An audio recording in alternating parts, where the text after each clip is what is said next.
Here's the deal. Let's pretend I didn't take a month-long YouTube break to deal with serious burnout, and in exchange, I will go back to making videos like nothing ever happened. Cool? Cool. Are video games art? It's a matter that has been pretty decisively settled a long time ago, but I'll still use it as a framing device. Yes, of course, video games are art. Things like Shadow of the Colossus, Okami, The Last of Us, these games are absolutely incredible and they represent the best the medium has to offer. But obviously, not every game is a Shadow of the Colossus. There is a lot of crappy games out there, and thankfully, due to things like review websites or more recently, YouTube personalities that tell you to save your money on a game that's not worth it, we go in having a pretty good expectation of how good or bad a video game is. Obviously, this has not always been the case. You and I certainly have spent our fair amount of time playing through awful games that in some cases probably shouldn't even have been released to begin with. Now, in some situations, some of these crappy games grab our attention much more than they should have, and this is what this video is about. This video is a celebration of the crappy. I'm going to talk about 5 awful games that I played way too much of, and the reasons for that, because I do have an excuse for some of these. Let's get right into it. Let's start out with Home Alone 2 for the Super Nintendo. Now, it's almost cheating to include licensed games that are based on typically movies, because they are awful, almost always. And I guess if this is cheating, then I'm really cheating because there's 2 of these in this list. I don't know exactly why I got into this game as much as I did, because I was never a huge fan of the Home Alone, and it sounds weird to say this, franchise, because it very much is a franchise. There's like 4 or 5 movies, I think? I don't know. Of course, only the first 2 are what I would consider Home Alone Cinematic Universe canon, because Macaulay Culkin was out after the second movie. Anyway, I talked about the locadoras here on the channel before. For those who are new, I'm gonna put a link somewhere. I never know which corner I'm supposed to point. Locadoras are a common thing in third world developing countries. I think that's the proper term now. It's basically a cyber cafe, but with Super Nintendos and Sega Genesis. You pay like $1 to play an hour, and that was it. And for people who couldn't afford video games growing up, the locadora was this, like, it was the thing that we did. And even when you didn't have money, you'd still go to watch your friends play or to talk to your buddies, talk about video games. I like to think that the locadora was basically what eventually would become this, like that influence of being around people who enjoy video games and talking about video games is pretty much why I became a video game YouTuber. So I must have seen Home Alone 2 playing in one of those screens at the locadora, and I guess I wanted to give it a shot. And the game is, look, even for the low bar set by the overwhelming majority of movie-based games, Home Alone 2, which by the way wasn't just available for the SNES, it was out on a bunch of systems, was god-awful. The music was terrible, the super compressed pictures that they used to be like the cutscenes that, you know, were supposed to tell the story of the movie, but the game was so awfully short, by the way. You can beat this game in like 20 minutes, but obviously they make it a little bit longer by making some portions of the game unnecessarily difficult. The graphics look like ass. The color palette is so saturated that it reminds me more of an NES game at times than a Super Nintendo title, because Super Nintendo was capable of much more colors than we were seeing in something like Home Alone 2. The music was super repetitive, the levels were boring, I think I mentioned the physics were wonky. And what was common with these video games based on movies where the protagonists didn't have that many antagonists to fight against, they include a bunch of enemies that don't make any sense. Like, there's like sentient luggage and you're supposed to defeat it by some of the signature moves in the movie, like the little knee slide that Macaulay Culkin does, and there's one of the weapons you can get is a pearl necklace, because he uses that in the movie, so I guess that kind of makes sense. But the game is awful, and I'm embarrassed by the fact that I played so much of it and that I never beat it, because again, you can beat this game in 20 minutes flat, and there's no bug that you have to exploit or anything like that. It's just a short game. Downright embarrassing. Moving right along, we have The Settlers for the Nintendo DS. Now, a little quick story on The Settlers. This is one of my favorite real-time strategy franchises of all time. I played the hell out of this game when I first moved to Canada back in 2003. I didn't have any money. I didn't know anybody. My computer sucked, and I couldn't play the contemporary games. Back then, Settlers 2 was what kept me going. That game was like my therapy. I'd sit down in front of my computer and play Settlers 2 for literally like 10-12 hours non-stop. I'd take a little bathroom breaks, I'd go eat something, and go right back into the game. In case you never played Settlers, which is actually very likely since it's not really a super well-known game, Settlers is a real-time medieval city management series where you have to establish well-thought-out supply and production chains in order to produce the materials you need for everything you build in the game. As opposed to most RTSs where you have between 1 and 3 resources to gather and manage, Settlers has a nearly comical amount of stuff you need to harvest and process. You need to chop trees, for instance, to then turn into logs, which are then used for buildings or ships or craft tools. You then need to plant more trees or you'll end up running out of wood. You need to plant wheat, which you then turn into flour, which is then taken to the bakery where combined with water, you can turn into bread, which is then fed to miners, which collect coal and steel and gold, so you can make tools, weapons, and coins. Water and wheat can also be made into beer. You can also feed the miners with fish or pork. There's a lot of freedom in how you manage the little economy in your city, which is the charm of the game. The one you're seeing right now is the first game in the series, also known as Surf City. But the one I played the most of, and it's the one that the DS port is based on, is the second game in the series. So when Ubisoft announced a DS version, which by the way, my DS Lite is still one of my favorite gaming consoles of all time. And I was so excited. Like the idea of playing Settlers 2 on the go blew me away. So I got the game, and what's the most diplomatic way I can say this about a franchise that's so near and dear to my heart? It sucked balls. The game was awful. Like clearly this was a little above what the DS could do. So the game was choppy as hell, and mind you, even the computer version, the frame rate was kind of iffy. So on the DS, it was like 10 times worse. The game, I think the game ran at like 15 frames a second. There was only one save slot, which is really weird. There's no tutorial. So the game basically expected you to be a seasoned Settlers player to be able to get into it. And I guess that's kind of like the expectation that they set for themselves, because only a Settlers fanatic could enjoy this game. It was buggy as hell. One of the most annoying bugs is that there is a little magnifying glass icon that you could tap to make the map go, you know, closer or farther away. And it was very common for that to bug out. So you tap the magnifying glass and the magnifying glass icon would literally disappear. So you're stuck in that zoom set. You'd have to save the game and reboot to get it to come back. It was choppy as hell. The commands were, seriously, every tap takes like a second to a second and a half to register. And I know that doesn't sound like much, but it was, I guess, only a fan, a die-hard Settlers fan could enjoy the game. And I played so much of it on the bus, going places, waiting for whatever. I'd bust that thing open and play for like 5-10 minutes at a time.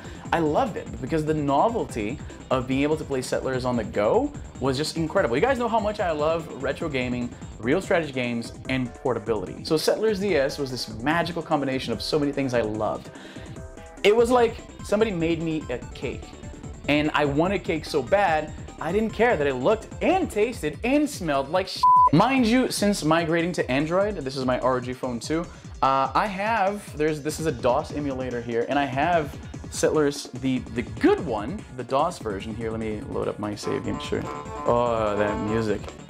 See, like, let me see. Come on. See, this is classic Settlers. This is the DOS version, so it runs way, way better. It's a great, like, dude, being able to play, this is what I wanted back then. And obviously didn't get because it was on the DS. Moving right along, Putt joins the parade. Now, this should make me feel a little bit more embarrassed than the other games in this list, because Putt is a franchise made back in the 90s by a company called Humongous Entertainment, which I'm pretty sure doesn't exist anymore.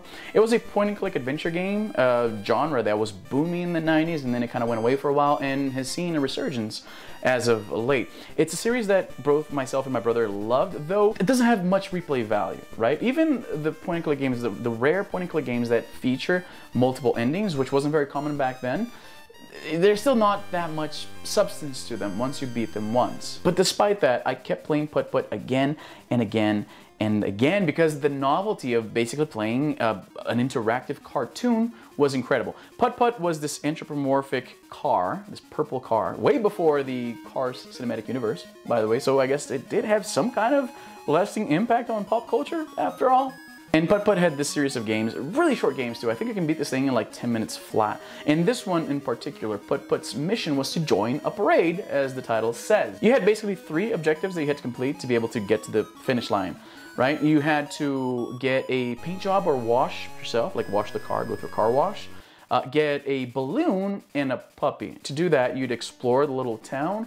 And again, I found it very charming back then because this was still so novel. The idea that this is basically an interactive cartoon, that you can like have the cartoon character do things.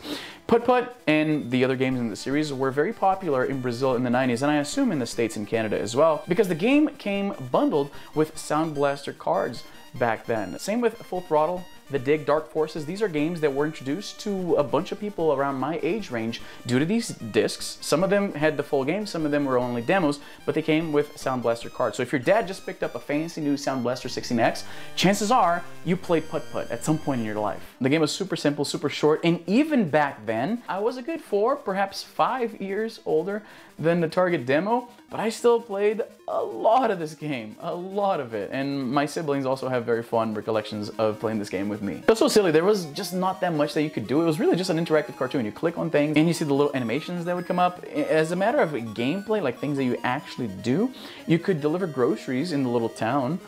And I've always liked that, like the idea of this virtual environment, like this geographic environment that you can like go here and then walk over here, go over there. That's one of the reasons I was such a fan of Super Mario World. It's gonna sound silly, but the fact that the levels are spread out in like this map that you could like traverse and walk around, I love that. So driving around this little town in Putt Putt was something that for some reason tickled my brain in a very satisfying way. You could mow lawn and deliver groceries, and that's basically how you made money in the game, to then buy the balloon and get a paint job or wash yourself. And that's basically the only gameplay element there was to the game, which again, it only goes to show that I was, I guess, very easily entertained back then. Then you have Tom and Jerry for the Super Nintendo. Now, I was never a fan of Tom and Jerry. I don't think anybody really is. Tom and Jerry is the kind of thing that it was, you know, it was on TV, so that's, we didn't have that many channels back then, no internet. So I guess that's the, I'm gonna watch Tom and Jerry now because it's on. This game suffers from the same problem I found with Home Alone 2, in that the color palette and the sound, like the game just, I know it, to call it like close to an NES game might be a little too harsh, but that's what it looks like to me today. Like there's so much better looking Super Nintendo games that Tom and Jerry just looks like crap. And it sounds like crap, and the levels are short and repetitive. By the way, another one of those games that you can beat in like 20, maybe 30 minutes.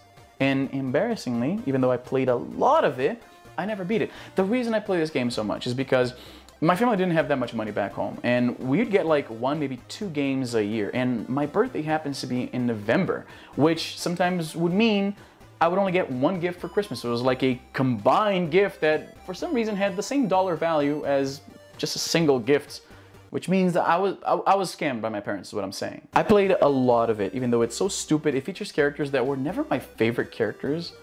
Like, did anybody have like a Tom and Jerry like little action figure plush or anything like that? Like posters in their bedroom? Did anybody actually care that much about Tom and Jerry? I don't believe you. I played a lot of this game, and even though it was very short, I never beat it. Maybe I should just like load it up on my PSP and get this out of my system. And finally, for something a little bit more contemporary, even though I realize now that contemporary in this case means 17 years ago. God, I'm old. Enter The Matrix, which I picked up here, as you can see, for $3, and that's 3 Canadian dollars too, so not even real dollars. Enter The Matrix was like a really interesting video game when it came out, because it was basically the connection point between The Matrix, which is one of my favorite movies of all time. I got the whole collection here with the little Neo action statue, actually, that I don't know what happened to the sunglasses. That's too bad. It doesn't even look like Neo without the sunglasses. Anyway, I got the full like 10-disc collection here with the little art booklet and everything. Check this out. Pretty neat. I'm a huge fan, huge fan of the Matrix. I must have mentioned this in the channel before. I'm a sucker for sci-fi that revolves around the idea of alternate or simulated realities. This is something that I've always loved, and the Matrix was like, holy shit, I love this movie. Enter the Matrix, like I mentioned, was supposed to bridge the narrative gap between the first movie, which came out in 1999, and the second movie, The Matrix Reloaded, which came out 4 years later in 2003. And that's part of the problem. The game had to be rushed to meet the deadline of the release of the movie. And though I had a great time with this game back then, it really shows how much they had to rush this to meet that deadline. Now, and I'll say this again, games that are based on movies tend to not be the greatest works of art ever, because they always have this problem where they have to reach the market by the time the movie comes out, right? So there's that cross promotion, right? And I'm not sure, like, I think it was made by Shiny and published by Atari. I always get those confused. But whoever is to blame for this, the game is so clearly, so painfully unfinished that it's embarrassing, and it's noticeable that it gets progressively worse as you advance through the levels. The first couple of levels, there's one where you have to invade this post office slash bank. I don't even remember what it was exactly, but it's very reminiscent of that lobby scene in the first movie. And I will say this, though bullet time wasn't a new thing in video games by 2003, the novelty of playing a video game, an action video game, and you're kicking ass and there's gunfights and everything and there's bullet time, like it felt more authentic in something like Enter the Matrix than any other of the other games that were doing these things back then. And movies too. Remember for a while, bullet time was like all the rage in movies, and then it became like so silly that they all dropped it at the same time. In the game, like, it's cool. Like the fact that the game was directed by the Wachowskis, and there's 40 minutes of actual, there are like in-game cutscenes, but there are also full motion video cutscenes with the actual cast directed by the Wachowskis, which lended this air of like, to fully understand this next movie coming up, you have to play this thing, because, you know, and you didn't. But if you're a huge fan, what are you gonna do? Not believe them? So it was really cool. Like there's this air of like, oh man, this is like, this is this ancillary chapter, but I need to play and see these cutscenes. And obviously back then there was no YouTube. Now you can just go on YouTube and search Enter the Matrix cutscenes and you'll see it all. And you can like watch The Matrix, load up that 40-minute video, see those cutscenes, then watch Matrix Reloaded, and you don't have to pay. I mean, granted, this can be picked up now for $3, but still. Who still has a PS2 lying around, am I right? There was one particular level towards the end where you have to shoot these bad guys and you're in the back of this car, and the physics are super wonky. The world of the level is so dilapidated, textures flicker in and out. There's nobody, like it's so empty. It feels very much like a beta level that you're supposed to unlock through some computer wizardry that was not actually supposed to be in the game because it's so empty. But I guess they were running out of time and they said, screw it, put it in anyway. A slightly better Matrix game would come out several years later, The Path of Neo, and you actually played with Neo as opposed to Ghost or Niobe, which are side characters that nobody really cares that much about, especially Ghost. He doesn't do much in the movies. It was still a really cool experience, though the game is so flawed. I remember back then the scores for this game, like, generous websites would give it like a 6 out of 10, and as a huge fan, I was enamored with the game, with the concept, with this idea of like this cross media, like it's a movie and then there's a game that actually tells the story that fills in the gaps between two movies. I thought it was brilliant. So I was really angry at the time that the game was getting such poor reviews, and I was one of those people going like, it's not that bad, I liked it. But looking back now, even though the fighting, the bullet time, the gunplay, the acrobatics that you did, they all look pretty cool.